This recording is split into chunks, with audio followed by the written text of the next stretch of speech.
ఈ రోజు నేను చెప్తా ఉన్నా కదా, నాగ చైతన్య సమంత విడిపోవడానికి కారణం కేటీఆరే. ఈరోజు చాలా మంది హీరోయిన్లు తొందరగా పెళ్లిళ్ళు చేసుకొని సినిమా ఫీల్డ్ నుంచి తప్పుకోవడానికి కారణం కూడా కేటీఆరే. ఆయన ఆ రోజు మత్తు పదార్థాలకు అలవాటు పడి వాళ్ళను కూడా మత్తు పదార్థాలకు అలవాటు చేసి రేవ్ పార్టీలు చేసుకొని మదమెక్కి వాళ్ళ జీవితాలతో ఆడుకొని బ్లాక్ మెయిల్ చేసి వాళ్ళను ఇబ్బంది పెట్టినటువంటి వ్యక్తి కేటీఆర్. అది అందరికీ కూడా తెలుసు, సినిమా ఫీల్డ్లో అందరికీ తెలుసు, అది ఓపెన్ రహస్యము. సమంత నాగచైతన్య విడాకులను ఉద్దేశించి తెలంగాణ మంత్రి కొండా సురేఖ చేసిన కామెంట్స్పై జూనియర్ ఎన్టీఆర్ మండిపడ్డారు. వ్యక్తిగత జీవితాలను రాజకీయాల్లోకి లాగడం సరైంది కాదన్నారు.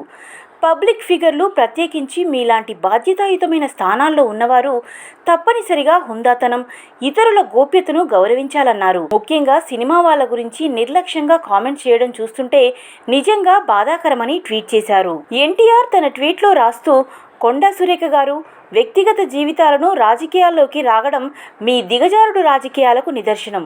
ప్రత్యేకించి మీలాంటి బాధ్యతాయుతమైన స్థానాల్లో ఉన్నవారు తప్పనిసరిగా హుందాగా, గౌరవంగా, గోప్యతను పాటించేలా ఉండాలి.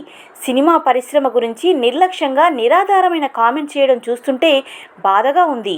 మాపై నిరాధార ఆరోపణలు చేస్తుంటే మేం చూస్తూ ఊరుకోం. ఒకరినొకరు గౌరవించుకోవాలి. పరిధులు దాటి ప్రవర్తించకుండా ఉండేందుకు ఈ అంశాన్ని ఖచ్చితంగా లేవనెత్తుతాం. ప్రజాస్వామ్య భారతదేశంలో ఇలాంటి నిర్లక్ష్యపు ప్రవర్తనను సమాజం ఏమాత్రం హర్షించదు అంటూ పోస్ట్ చేశారు.